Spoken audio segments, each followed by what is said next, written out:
Trade with Kamran Bhavani. क्या आप stock exchange में इन्वेस्ट करके पैसा कमाना चाहते हैं तो हमारे ग्रुप को ज्वाइन करें।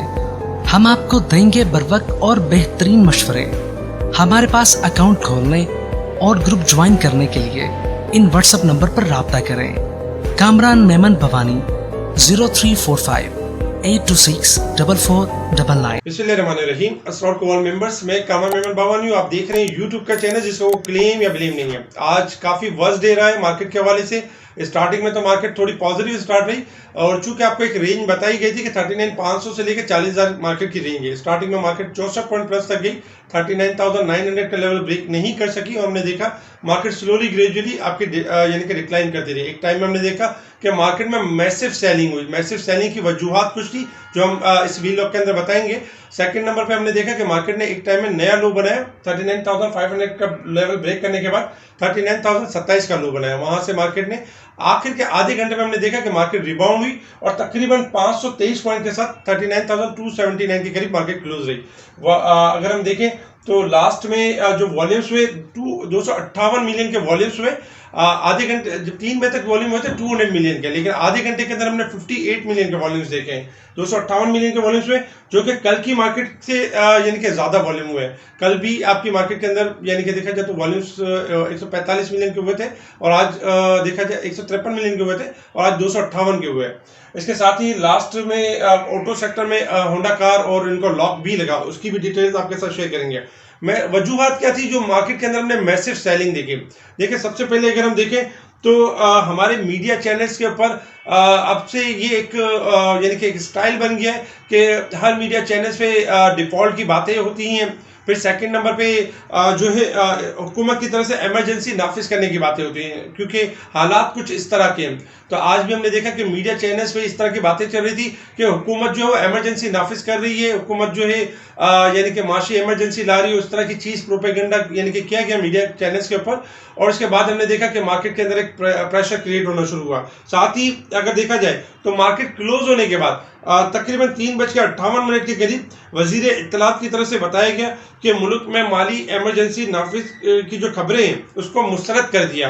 ये जो न्यूज़ थी बर वक्त ना आ सकी, जिसकी वजह से हमने देखा कि मार्केट में एक मैसिव सेलिंग हुई। इसके अलावा अगर आज ये भी देखें तो देखिए इस तरह की जब चीज़ें चल रही होती हैं तो मुख्तलिफ चैनल्स पे ये भी चल रहा होता है कि जैसे Pakistan Suzuki motor, Balochistan wheel, Indus motor, Pakistan refinery की ये कंपनीज अपने प्लांट शट डाउन कर चुकी है। लेकिन इसमें से पाकिस्तान रिफाइनरी अगर देखा जाए तो कल ही अपना यानी प्लांट को रीस्टोर कर चुकी थी, टेम्परेरी शट डाउन किया था। जबकि अगर बाकी देखें तो बाकी भी टेम्परेरी शट डाउन करे, लेकिन इसको इस तरह से बताया जा रहा है कि ये यानी कि हमेशा के लिए बंद कर चुकी है और पाकिस्तान में कोई बिजनेस नहीं करना चाहती। लेकिन खैर आज हमने देखा कि यानी कि स्टेट बैंक ने एलसीज ओपन कर दिए जो पाकिस्तान सुजुकी मोटर को और इंडस मोटर और बलूचिस्तान व्हील को जो मसाइल थे, जो दूसरी इंडस्ट्री को भी जो मसाइल आ रहे थे, उसमें स्टेट बैंक ने एलसीज ओपन कर दी हैं जो इनके मसाइल अब यानी कि कम होते हुए नजर आएंगे। इसके अलावा फार्मास्यूटिकल जो डिक्लाइन कर रही थी उनमें भी हमने रिकवरी देखी। इसके अलावा काफ़ी कंपनी जो 84, 85 और 87 कोड की जो कंपनीज थी उनके ऊपर दरामद की पेशगी इजाज़त भी यानी ख़त्म कर दी है। स्टेट बैंक के जो ज़रिए मुबादा के तमाम डीलर्स को हर किस्म की एलसीज खोलने की मशरूत इजाज़त दे दी है। अच्छा, इसके साथ ही जब ये रूमर्स चल रही होती है डिफॉल्ट की और इस तरह की, तो इसमें बार बार इसाक डार साहब को आना पड़ता है और बताना पड़ता है कि पाकिस्तान का डिफॉल्ट होने का कोई चांस नहीं है और पाकिस्तान यानी कि आईएमएफ की तरफ यानी मूव करेगा और आईएमएफ के तमाम तर मुतालबात पूरे करेगा। लेकिन चूंकि पास्ट में भी इसाक डार साहब इस तरह की बातें कर चुके हैं तो इस वजह से अगर देखा जाए तो कॉन्फिडेंस की थोड़ी सी यानी कमी हुई है, जिसकी वजह से इसाक डार साहब के स्टेटमेंट के ऊपर भी हमने देखा कि कोई खातिर ख्वाह नजर नहीं है। लेकिन बहरहाल वजीर खजाना इसाक डार साहब बार बार आते हैं और यकीन दहानी कराते हैं। इसके अलावा अगर देखें तो इसाक डार साहब की तरफ से कहा गया कि यानी कि पाकिस्तान का मुस्तकबिल रोशन है और स्टॉक एक्सचेंज के लिए हवाले से जब ये खिताब कर रहे थे ये भी बताया गया कि हालात मुश्किल जरूर, लेकिन पाकिस्तान डिफॉल्ट नहीं करेगा, मुल्क तरक्की में स्टॉक मार्केट का अहम किरदार होगा और जबकि हमें कॉर्पोरेट सेक्टर पर भी तवज्जो देनी होगी। आज स्टॉक के हवाले से काफ़ी बेहतर बातें भी की हैं, लेकिन मसला वही था कि जो ये रूमर्स और ये इस तरह की जो चीज़ें होती हैं ये मार्केट के लिए अच्छी नहीं होती है। आपके अगर हम आज के अगर हम टॉप वॉल्यूम लीडर्स देखें जो आपके स्क्रीन के ऊपर है, बेंगल फ्लॉर, WTL, के इलेक्ट्रिक, दीवान फारूक मोटर, ये टॉप वॉल्यूम लीडर्स रहे। टॉप गेनर्स में अगर हम देखें तो बाटा जबकि बुनेरो टेक्सटाइल, पार्क टोबैको ये आपके टॉप गेनर्स रहे।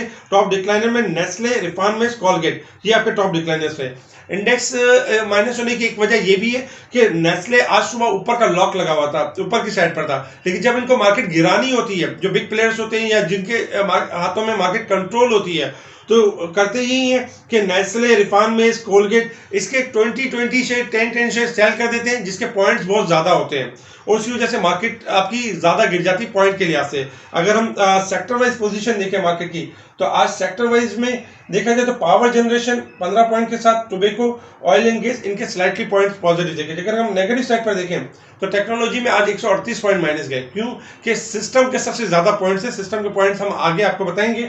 इसके अलावा कमर्शियल बैंक्स 114 पॉइंट के साथ नेगेटिव। फर्टिलाइजर कल भी माइनस था, आज भी माइनस हुआ है, जिसमें 93 points. Chemical, oil and gas, food sector, बाकी सेक्टर्स देखें तो स्लाइटली माइनस रहे, बहुत ज्यादा माइनस नहीं रहे। अगर कंपनीज वाइज देखें तो देखिए आज जो हप्को के 29 पॉइंट ऐड हुए हैं मार्केट के अंदर। पीपीएल, पीएसओ, पार्क टोबैको, सरले इनके पॉइंट्स हैं, जबकि सबसे ज्यादा पॉइंट्स 91 पॉइंट्स। एक टाइम में 118, 120 पॉइंट थे सिस्टम के, लेकिन कुछ रिकवरी के बाद 91 पॉइंट्स के साथ नेगेटिव क्लोज रहा सिस्टम। जबकि टीआरजी, एंग्रो, पोल, यूबीएल इनके पॉइंट ज्यादा थे। इस हिसाब से हमने देखा कॉलगेट के और इनके पॉइंट ज्यादा थे। इस वजह से मार्केट में हमने देखा कि एक यानी कि एक मैसिव डिक्लाइन भी नजर आया और बाद में इन्हीं की थोड़ी रिकवरी होती है, तो फिर आपकी मार्केट थोड़ी रिकवरी की तरफ भी आ जाती है। इंटरनेशनल मार्केट की तरफ अगर हम मूव करें, इंटरनेशनल मार्केट में इस वक्त जो क्रूड ऑयल ट्रेड कर रहा है $79.42 के पास ट्रेड कर रहा है। 81 तक कल मूव किया था क्रूड ऑयल ने और हायर साइड पे गया था, एक प्रॉफिट टेकिंग का मौका मिला शॉर्ट ग्राफ के लिहाज से। तो इस वक्त अगर हम देखें तो क्रूड ऑयल आपका $79.42 के पास चल रहा है, पॉजिटिव साइड पे मूव कर सकता है 80 से लेके $82 तक, 77 यानी कि स्टॉप लॉस है।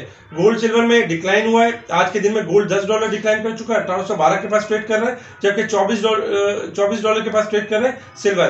गोल्ड सिल्वर में थोड़ा डिक्लाइन देख सकते हैं क्योंकि गोल्ड सिल्वर हायर साइड पे जा चुके हैं, इनमें प्रॉफिट नहीं आ सकती, करेंसीज में इजाफा हो सकता है, डॉलर इंडेक्स आपका थोड़ा गिर सकता है। पाकिस्तान में अगर हम देखें तो देखिए आईएमएफ के हवाले से मामला इस तरह के कि आईएमएफ ये चाहता है कि डॉलर को आप फ्री फ्लोट करें। आईएमएफ चाहता है कि एलसीज ओपन हो। आज आईएमएफ की हमने एक डिमांड और भी पूरी की, एलसीज ओपन कर दी, जो हमारी इंडस्ट्री एक बुरहान की तरफ जा रही थी, बर वक्त उसको रोका गया, यानी कि उसके लिए इकदाम किए गए। अब मसला ये कि डॉलर में जो प्रॉब्लम आ रही है, जो हमारे रिजर्व कम हो रहे हैं, उसको बढ़ाने के लिए इसाक डार साहब को इकदाम लेने होंगे, एक्सपोर्ट बढ़ानी होगी, आईएमएफ से मुज़ाकरात करने होंगे और हमारे इन्वेस्टर्स को यानी कि कॉन्फिडेंस बिल्ड करना होगा। साथ ही जो पॉलिटिकल क्राइसिस है उसको उसमें कमी लानी होगी। उसमें अगर मामला होते हैं, इलेक्शन की डेट दी जाती है, इलेक्शन की डेट देनी चाहिए, मामला करने चाहिए, ताकि जो मुल्क जो लड़ाइयों की वजह से जो नीचे जा रहा है वो ऊपर उठ सके। इसके अलावा अगर हम मार्केट की बात करें तो मार्केट के हवाले से अगर हम देखें तो रेजिस्टेंस लेवल 39,450 ये हमारा रेजिस्टेंस लेवल है, 39,050 ये हमारा सपोर्ट लेवल है। 1563 पॉइंट मंथ के एतवार से मार्केट आपकी हाईली ओवरसोल्ड है। 2 दिन रह गए, जुमेरात और जुम्मा, 2 दिन में के हिसाब से अगर देखें तो 40,842 की क्लोजिंग आनी चाहिए। मार्केट हाईली ओवरसोल्ड है। अगर हम देखें तो ईयर के पूरे साल के हिसाब से 3,719 पॉइंट हाईली ओवरसोल्ड है, यानी कि मार्केट को रिबाउंड करना चाहिए। अब हम बात करते हैं टेक्निकल चार्ट के हिसाब से। टेक्निकल चार्ट के हिसाब से अगर हम शॉर्ट ग्राफ की बात करें तो इस वक्त market no doubt last momentum में थोड़ी सी रिकवर होकर क्लोज रही है। कल के दिन 10 बजे तक 39,450 के लेवल मार्केट मेंटेन कर जाती है। तो इंशाल्लाह हम देखेंगे कि मार्केट में जो शॉर्ट ग्राफ आपके हाईली ओवरसोल्ड है, मार्केट में रिकवरी का फेज देखेंगे 39,500 से लेकर 39,800 तक, क्योंकि आज काफी चीजें कुछ अच्छी भी डेवलप हुई है, कुछ नेगेटिव भी हुई है। उस हिसाब से कल अगर मार्केट 39,450 के लेवल ब्रेक कर जाती है तो मार्केट नो डाउट आपकी फास्ट रिकवरी कर सकती है। अदरवाइज कल के दिन में अगर मार्केट 39,050 से बिलो क्लोज होती है 10 बजे तक, तो फिर हम मार्केट में मजीद गिरावट देखेंगे और इंडेक्स का जो सपोर्ट लेवल होगा 38,800 से लेकर 500 का लेवल होगा।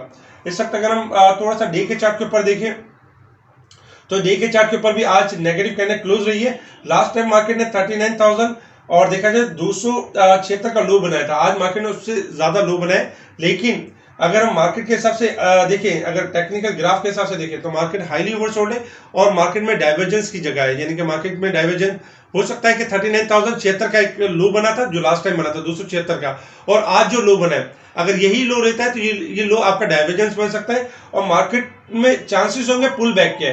मार्केट को जो इमीडिएट रेजिस्टेंस का सामना होगा यानी लॉन्ग ग्राफ के हिसाब से 39,000 और 850 से लेकर 900 का सामना होगा। अगर यहाँ पे क्लोजिंग कल आ जाती है तो नो डाउट मार्केट आपकी यानी कि अच्छा रिकवर करेगी। अदरवाइज मार्केट कल अगर आपकी मार्केट इस लेवल को अचीव नहीं करती है 39,000 यानी कि 900 का लेवल इन 2 दिन के अंदर, तो फिर मार्केट आपकी एक रेंज में रहेगी 38,500 से लेके 39,500 के दरमियान एक रेंज बाउंड परफॉर्म करेगी। मार्केट में अगर हम देखें तो हमारी मार्केट में सेंटीमेंट डाउन है। सेंटीमेंट में ये कि मार्केट में जिस तरह की खबरें चल रही है, जिस तरह की गैर यकीनी सूरत हाल है, उसकी वजह से हमारी मार्केट गिर रही है। लेकिन अगर हम फंडामेंटल वैल्यू देखें तो वो अपनी जगह पे इंटैक्ट है। जैसे कि आज होंडा कार को देखें, अगर होंडा कार के हवाले से अगर हम देखें तो देखिए होंडा कार में जो प्रॉब्लम्स आ रही थी, होंडा कार या पीएसएमसी में प्रॉब्लम ये आ रही थी कि अपने पार्ट्स इंपोर्ट नहीं कर पा रहे थे और हम देख रहे थे कि मुसलसल डिक्लाइन कर रहे थे। एक लेवल पे आके होंडा कार एक रेंज में मखसूस ट्रेड भी कर रहा था, लेकिन जब एलसीज को रोका गया तो हमने देखा कि एक अनसर्टेनिटी की एक फिजा क्रिएट हुई और इसमें वो लोग जो प्रेशर में आ रहे थे उन्होंने माल सेल किया। उनको लग रहा था कि बहुत नीचे जाएगा, लेकिन जो बिग प्लेयर्स थे उन्होंने यानी कि डिप पर इसको एक्यूमुलेट करना शुरू किया। उनको भी ये अंदाजा था कि एलसीज एक ना एक टाइम पे ओपन जरूर होगी, लेकिन ये लेने वाले लेवल्स है। लेकिन अगर देखा जाए तो तकरीबन देखा जाए तो 125 का लो बना है, 130 का लो बना है और वहां पर एक्यूमुलेशन होती रही और आज ऊपर का लॉक भी लगा।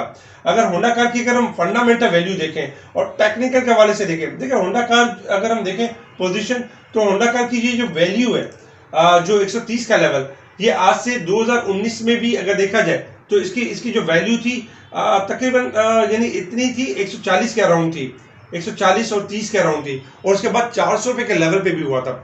इन्वेस्टर्स की कॉमन मिस्टेक क्या होती है? मिस्टेक ये होती है कि जब आपके सामने मार्केट ग्रीन होती है, जब 400 रुपए का रेट ट्रेड कर रहा होता है, तब वो होंडा कार को बाय कर रहे होते हैं, तब उनको स्कॉप्स नजर आ रहे होते हैं कि ये 500 या 600 या 800 रुपए हो जाएगा। लेकिन आज जब होंडा कार एक फंडामेंटल वैल्यू रखता है और इस वक्त अगर हम देखें तो यानी 140 जो कि चीप लेवल पे मिल रहा है, ऐसे बहुत सारे स्टॉक है, ये एग्जांपल के तौर पे आपको बताया जा रहा है। तो उस लेवल पे आके हम घबराते हैं, हमारे इन्वेस्टर जाते हैं, लेकिन इस लेवल पे एक्चुअल इन्वेस्टमेंट करनी चाहिए साल की प्लानिंग के ऊपर, क्योंकि हालात जैसे ही आपके फोल्ड होते हैं, जो अनफोल्ड हुए हैं, जो इस वक्त जो हालात खराब हुए हैं, तो उसमें चीजें रैपिडली बढ़ती हैं, इसी तरीके से ग्रो करती हैं।